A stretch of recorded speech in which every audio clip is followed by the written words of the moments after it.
The RV Show USA is brought to you by Flagstaff, building better RVs, making smarter RVers. Welcome, everybody, to the radio show that's making RVers smarter and encouraging, RV manufacturers and dealers to improve their quality and their customer service. I am Alan Warren, the RV Wingman, working every single day to tell you the good, the sometimes not so good, and the occasional downright ugly parts of the RV lifestyle so that you'll be able to make the best decisions possible when you buy that RV. We invite you to follow us on social media, on both YouTube as well as on Facebook. Give us a like or subscribe if you find us on YouTube. Make sure you have your notifications turned on. Today you're going to meet a couple from New York who bought their dream RV, and it is a beauty. They did their homework. At least they thought they did their homework. But things didn't go exactly the way that they had planned. And things began to happen, bad things, literally within a couple of miles after leaving the dealership. After 18 months, they are still in, as I call it, RV purgatory, and they have learned to take their bad situation and turn it into lemonade. Well, actually, they turn it into lemon heads because everywhere they drive, they have their lemon signs, and they have they give folks that meet them an earful of lemon stories and even a complimentary pack of lemon head candies. As I said, their situation is not good, but they're trying to make the best out of a bad deal. We're going to visit with Carl Miller from Flagstaff Rockwood. We're going to find out the one thing that he, as a manufacturer, wishes that he could instill within every dealer in the United States. Just one thing. We're going to find out what it is.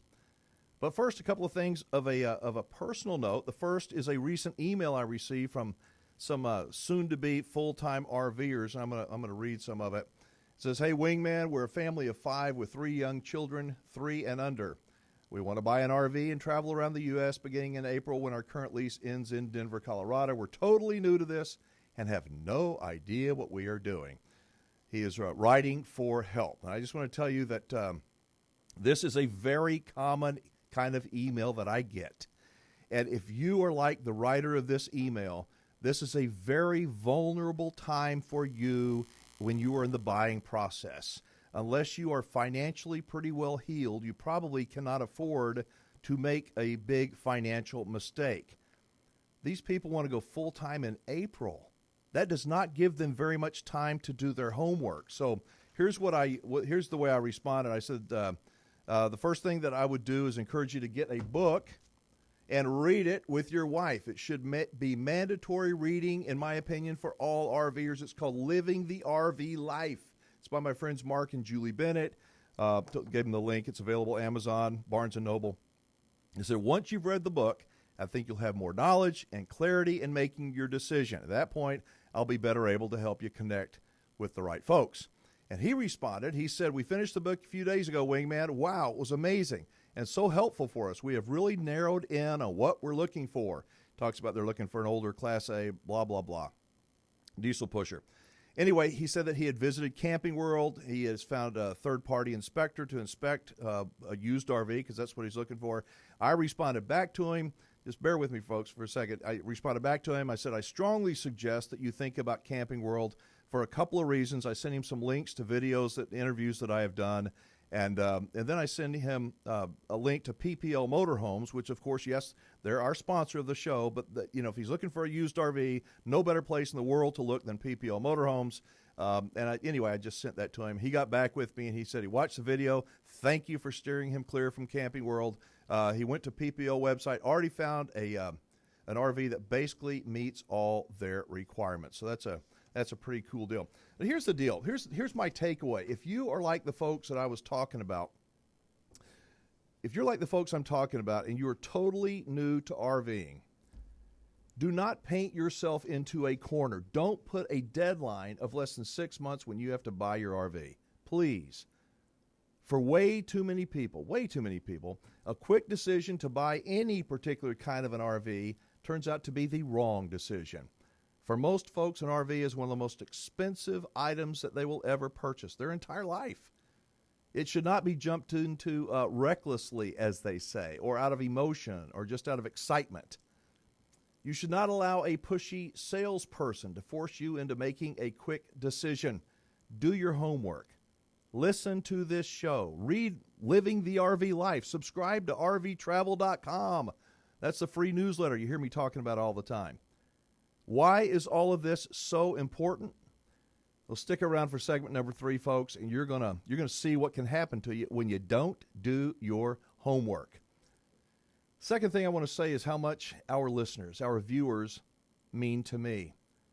When I say that I love RVers and I love our listeners and viewers, I mean it. By the way, I'm sure I might get a little bit emotional here, but some people may tease me for it, but so be it. This show, this platform has opened the door for me to make so many friends, so many new friends, new people from all over the country. While there is absolutely no way to meet everybody, I want to thank everyone who catches the show, and especially those who have been with us since the very beginning. One of those very first listeners, very first viewers, is a guy known as NASCAR Mike. Now, I didn't know him. I did see him on our stream almost every week over the past 3+ years, and NASCAR Mike and I have kind of become buddies. We've never met, but we've exchanged a few online messages and well wishes, and I do that with a lot of people. Not as many as I'd like to, but with quite a few. So what made NASCAR Mike kind of different was a couple of months ago, he shot me a note saying that he was going to be having heart surgery, and it was going to be a tough one on him. He had 10 or 12 heart attacks, and he didn't know if he would make it through another surgery. And I'm thinking, oh, Lord, I hate hearing that. So I called him just to hear his voice, and I guess let him hear mine. Made me feel good. I think it made NASCAR Mike feel good, too. So I knew the date he was going to have his heart surgery. I wrote it down, shot him a note that night after the surgery just to see how he was doing. Nothing. No response, nothing. Next day, nothing. Next day, nothing from NASCAR Mike. So last week, a week ago right now, during the show, we received a phone call, and I want to play it right now. Hello, Alan. This is NASCAR Mike. I'm still in the hospital. Procedure went bad. I never came out of the anesthesia. And now I'm fighting with finally getting the tooth out Sunday. I was able to watch the race on Monday. But now it's really, taking its toll on me. But I'm still here, still with your show. Great show tonight, by the way. It was entertaining for me. It got me through the evening here in my hospital room. Thank you, guys. Love all of you. Bye-bye. You know, I'm thinking, first off, my God, he's okay. More importantly, that he thought enough of me, thought enough of this show and our team, that he called in to say how much the show means to him. Again, I'm thinking, oh, my God. So, yes, I called NASCAR Mike. We talked, 15 minutes or so, maybe more, about all kinds of stuff. Nothing about RVs, though. We just talked about life, kind of like friends do. The reason I tell you this is to let you know that I am one lucky dude. I'm a lucky man to have friends like NASCAR Mike and so many other people that tune in every single week. When I say thank you, folks, I mean it. I take this job, seriously. I will never knowingly lie. I will never knowingly lead you astray. As much as I would love to help every single RVer that has an issue, the best I can do is to tell you the truth. And in my book, telling the truth is what a real friend does. And I won't always tell you what you want to hear, and sometimes I'll even tell you I think you're making a big old mistake. But it's not meant to be ugly, not meant to hurt you, not meant to manipulate you. It's because I care. And I consider every person that listens to this show on radio stations, big and small, and on social media as a friend. So NASCAR Mike, hugs and prayers from the Wingman are heading your way. If you're a new listener or a new viewer, on behalf of all of us here at the show, including the team that does so much work behind the scenes, you will not catch another show quite like this one. For some, that's a good thing. For others, it may not be your cup of tea, and that's okay too. Our objective, my objective, is to do what a good wingman does. That's to help you avoid trouble, to help you make the right decisions when it comes to RVing and the RV lifestyle. I am Alan Warren, the RV Wingman. This is the most listened to, most talked about show in the country about the RV lifestyle. I'll be right back.